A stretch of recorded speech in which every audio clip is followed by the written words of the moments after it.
Ladies and gentlemen, welcome to Circuit Ricardo Tormo. In beautiful Valencia, Spain, this place is for motorbike enthusiasts a must-have. But also for us car enthusiasts, this racetrack is quite a handful. It is fast, it is flowy, it has very flat curbs, and that of course is something which allows us to cut curbs a lot. We need to make sure that we keep it on track and keep it safe at all times.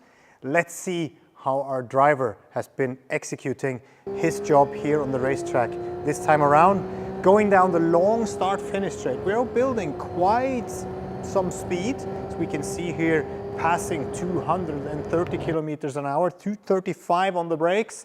And we can also see how the driver is also emphasizing on using every centimeter of track, even onto the painted surface, marking the exit of the pit lane.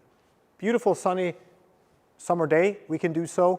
If it's wet, if it's moist, we stay off the painted surfaces. That's clear, but in this case, we can implement it, that's for sure. Making sure we stretch the radius to turn one, and what is also important to emphasize is on if people are driving out onto the racetrack, exit pit lane, they will be coming along here all the way down, and they will probably be interfering, with our line here on the very exit of the pit lane. So we have to be looking out a little bit, maybe be a little bit considerate. Who is in the right of way? Of course, the driver which is on the racetrack. So if you're exiting the pit lane, make sure you do it safely and allow the cars on track to move on. Right, exit turn one, utilizing that flat curb perfectly. Straight line braking into turn number two. We can see how also the apex points, in this case, no cones, but of course we can see where the apex is because we have next to the red and white curb also an orange marked curb, very aggressive one, which makes sure we stay a little bit off it. But depending on how the car is set up, how we are feeling, this is where we navigate to find the apex point. Let's say in this case a little bit in the middle, check, moving on to the exit of turn two. And here we can see exactly what's going on in terms of track limit. The driver is pushing hard on the throttle, car is pushed wide, and I am not quite sure whether he or she in this case is fully on the track with one wheel.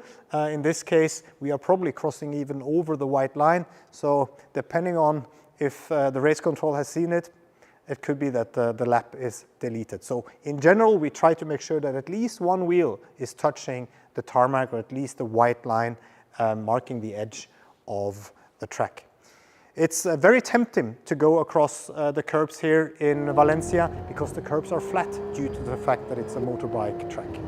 We can see that in the flow, beautifully cambered corners, so braking for the left-hander here, for the right-hander here, up the hill, on the brakes, tight left-hander. Again, we navigate the apex point by visualizing with the orange curbs.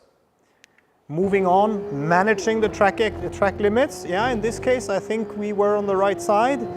Over the top, down into the braking for the corner we call the Parabolica. Downhill, we have to manage the back end, or we can see a lot of steering inputs going on. But apex hit, exit, wide onto the shortcut here of the track. But that's still fine, utilizing every centimeter, running up the hill and slowing it down for the next very, very tight, in this case, right-hander. Perfect executed here, marking the apex point perfectly with the inner wheels before straightening the car out for the run down to the next right-hand corner. This corner is one of the more, let's say, tricky ones, and I would even go so far to say dangerous ones. Why is it so? It is uphill, quite sharp, and it has a concrete sausage on the inside which destabilizes the car quite a lot. So if we are too aggressive, we will feel that by the car jumping, bouncing, and probably also wanting to leave the track. If we're leaving the track, we can see here on the outside, there is a large gravel trap, motorbike track, so we want to keep it safe for the motorbike riders. That's why we have the gravel trap instead of the painted or paved surfaces. And we can also see in this case actually how the driver is climbing onto the concrete sausage.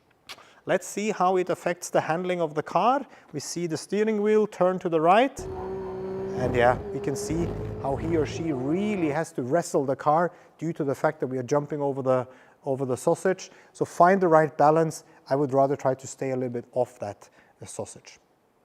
We are almost at the end, but there are some challenges to come. In the next long left-hand corner, which takes us over the crest, we are approaching the last corner, as we can see here, downhill into the final corner of the racetrack. And this corner is very important. Why? Because it is leading on to the long start-finish line. So we need to make sure that that corner is taken perfectly, get a good exit is very important, so that we can really build some speed down, start and finish.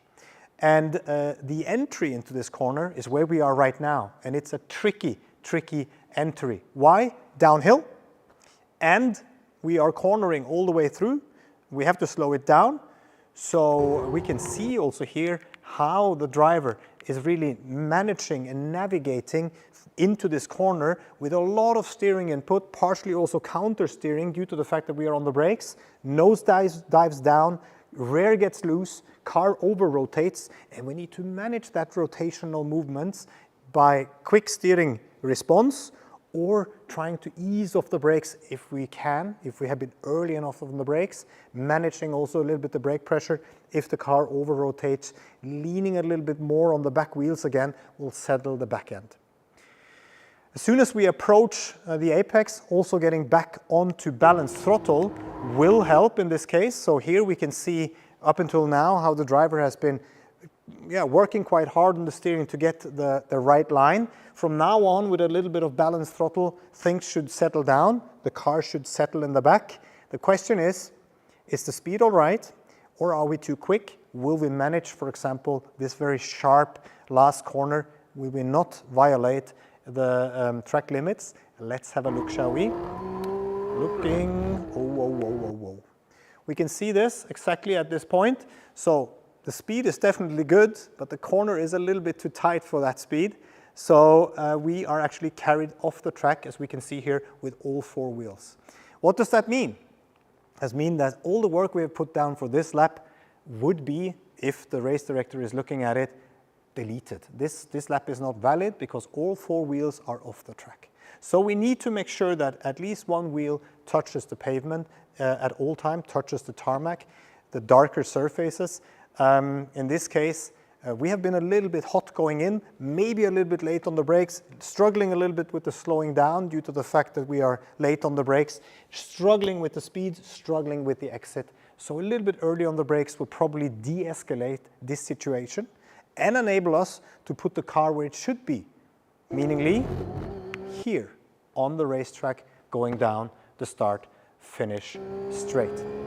So this really showcases how the track in Valencia brings a lot of speed, brings a lot of flow, enables us to cut curbs, but we have to do so in the right manner in order for our efforts to pay out.